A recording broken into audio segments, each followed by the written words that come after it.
Saudi Arabia will suspend new trade and investment with Canada after that country's foreign ministry urged Riyadh to release arrested civil rights activists, it said in a statement released to the official Saudi press agency on Sunday. It also gave the Canadian ambassador 24 hours to leave the country and recalled its own ambassador to Canada, the statement by the Saudi Foreign Ministry said, adding it retained its rights to take further action. The Saudi ministry had been briefed that the Canadian Foreign Ministry and the Canadian Embassy urged the Saudi authorities to immediately release civil rights activists, the statement said. Canadian Foreign Ministry officials were not available for an immediate comment on Sunday.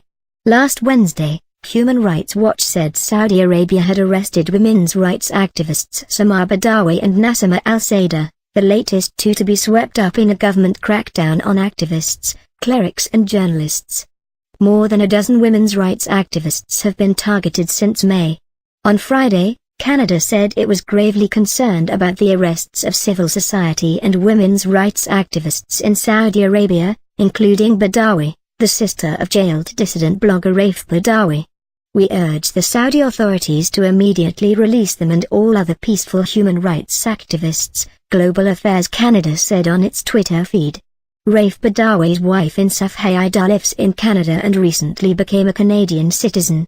Most of those arrested campaigned for the right to drive and an end to the country's male guardianship system, which requires women to obtain the consent of a male relative for major decisions. The Saudi statement said it confirmed its commitment to refrain from intervening in the internal matters of other countries, including Canada, and in return rejected any intervention in its domestic affairs and internal relations with its citizens. Any further step from the Canadian side in that direction will be considered as acknowledgement of our right to interfere in the Canadian domestic affairs, the statement said. In 2014, the Canadian unit of U.S. weapons maker General Dynamics Corp., GD.N., won a contract worth up to $13 billion to build light armored vehicles for Saudi Arabia, in what Ottawa said at the time was the largest advanced manufacturing export win in Canadian history.